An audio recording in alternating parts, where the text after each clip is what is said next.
Hello, naitwa Chuma na hii ni Chuma Music. Nikukaribishe tuweze kuendelea na sehemu nyingine ambapo tumekuwa tukijifunza concept mbalimbali za muziki, na kuna video ambazo tayari nimeshazifanya. Tulizungumzia note, aina za note, maana ya note, lakini pia tunaendelea na jinsi ya kuzipa majina note. Tayari tulishafanya namna ya kuzipa majina note hizi nyeupe, na unaweza ukatafuta hiyo video, na leo tunaendelea na jinsi ya kuzipa majina hizi note nyeusi. Kwa hiyo kama hauelewi namna ya kuzipa majina hizi note nyeupe, automatically hautaweza kuelewa katika hizi note nyeusi, kwa sababu majina ya hizi note nyeusi yanatokana na majina ya hizi note nyeupe. Kwa unaweza ukaitafuta hiyo video ukaiangalia kwanza ukaielewa, na kisha ukarudi kuja kuangalia hii hapa ili uweze kuelewa vizuri. Kwa leo tunaangalia namna ya kuzipa majina hizi note nyeusi. Na ikiwa hauelewi tukiwa tunazungumzia note tunamaanisha nini, unaweza pia ukaangalia video za nyuma, tayari nilishaeleza kwa ufasaha zaidi maana halisi ya note. Kwa hiyo tulisema kwamba hizi note zimegawanyika katika sehemu kuu mbili, nyeupe ambazo zinaitwa naturals au nota za asili, lakini pia kuna hizi nyeusi ambazo zinaitwa accidentals au flat sharps. Kwa hiyo ili kupata jina la hizi note nyeusi, ni majina yake yanatokana na hizi nyeupe. Kwa ni jina la note nyeupe afu mbele inaongezeka neno flat au sharp. Kwa ndo maana hizi note nyeusi tunaziita flat au sharps. Kwa majina yake yanatokana na hizi note nyeupe, mbele inaongezeka neno flat au sharp. Sasa hiyo unaipataje hiyo flat na sharp? Cha kwanza, ili ujue nota ya jina la nota hii nyeusi, unaangalia nota iliyopo karibu yake nyeupe. Kwa mfano, kama ulielewa video zilizopita, utakuja kugundua kwa mfano hii nota hii hapa, hii ni G. Hii ni G. Sasa mimi nataka kujua kama hii ni G, hii hapa inaitwaje? Hii nyeupe ni G. Kwa hiyo ukiwa unatoka kwenye hiyo nota nyeupe, ambayo tayari jinsi ya kupata jina lake nilisha kuelekeza, ukienda kulia, nota inayofuata nyeusi ni jina la hii nota nyeupe na linaongezeka neno sharp. Kwa ukiwa unatoka kwenye low pitch kwenda kwenye high pitch, maana kwenda kulia, nota inayofuata nyeusi baada ya nyeupe ni sharp ya hiyo nota nyeupe. Kwa mfano kama hii ni G, maana hii nyeusi itakuwa ni G sharp. Kutoka G inayofuata hii ni A, na kwa hiyo inayofuata nyeusi yake itakuwa ni A sharp. Kwa hiyo unatoka kwenye low pitch unaenda kwenye high pitch ni sharp. Ila ukiwa unatoka kwenye high pitch unakuja kwenye low pitch tunaita flat. Na ninapozungumzia pitch nilishazungumzia tayari hicho kitu, unaweza ukatafuta ukaweza kuangalia. Kwa hiyo kama hii ni A, nikirudi nyuma, noti nyeusi inayofuata ni A flat. Kwa hiyo nikiwa naenda kulia ni sharp, kurudi nyuma au kwenye low pitch ni flat. Kama hii ni G, nikija nyuma yake noti nyeusi inayofuata ni G flat.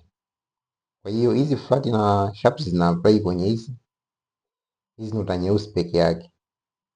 Kwenye nyeupe hizi kama tulivyo ongelea mwanzo kwamba hizi zinaitwa naturals au nota za asili. Kwa flat na sharp ni hizi nyeusi peke yake.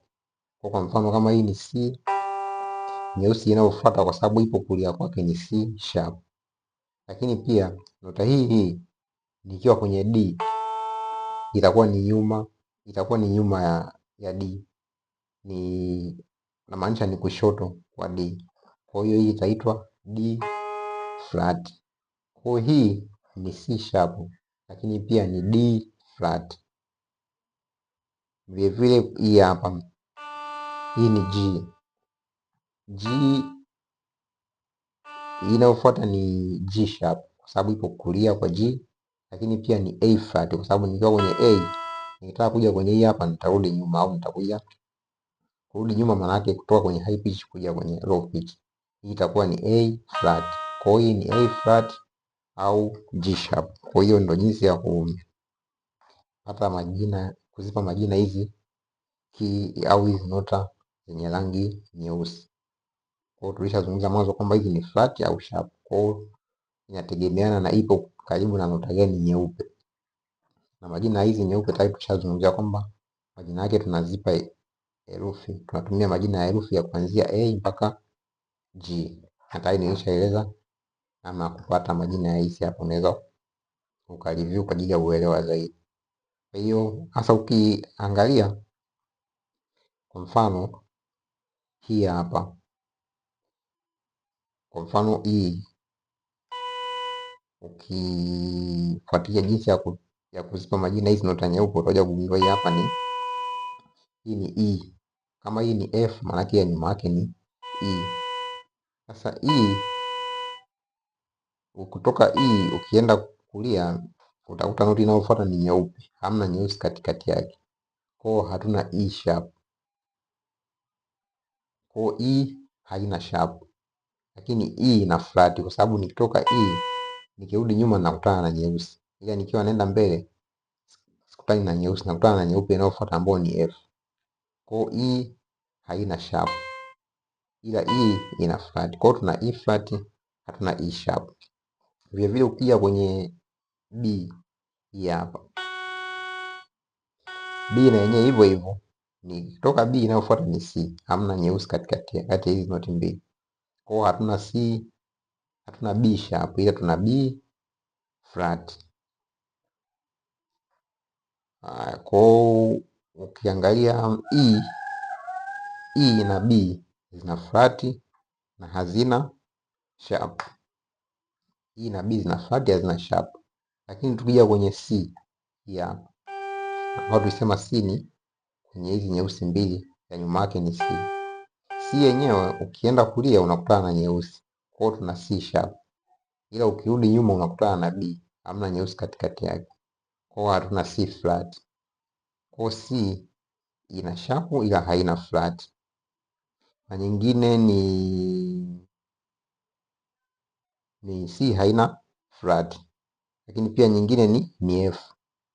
F pia ukienda kulia utakutana na F na nyeusi ambayo ni F sharp. Nimesema unapoenda kulia ni sharp. Ila kutoka F ukija kushoto kwake unakutana na nyeupe nyingine, hamna nyeusi katikati yake. Kwa hiyo kutoka F unakuja E. Kwa hiyo hatuna F flat. Kwa hiyo unaweza ukafanya practice ya kuweza kuyajua majina ya hizi noti zote mpaka sasa hivi, maana unaweza ukajua majina ya noti zote nyeupe pamoja na nyeusi.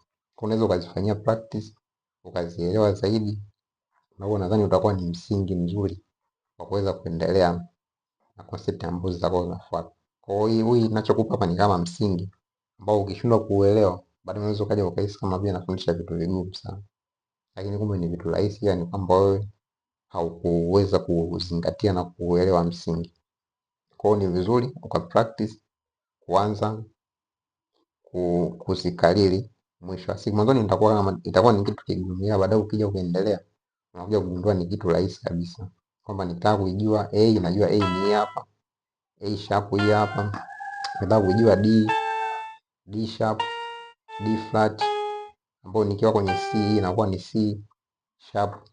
Kwa ukifanyia mazoezi itakuwa hata haikupi ugumu kuweza kuzijua. So lazima, kwa mfano ukitaka kuitafuta B, uanze kuhesabu kuitafuta. Hiyo ukifanya mazoezi ya kutosha, naamini itakuwa ni kitu rahisi zaidi kuweza kuziidentify. Kwa unaweza ukatafuta kinanda ambacho ni rahisi tu kama hiki, ambao hiki ni mfano wa kinanda kinaweza kusaidia mwanzoni kama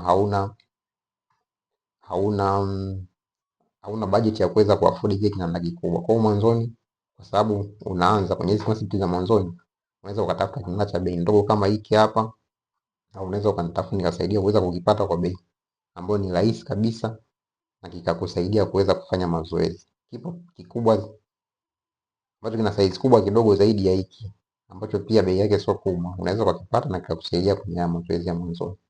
Kwa hiyo nikutakie practice njema, karibu katika video zinazofuata.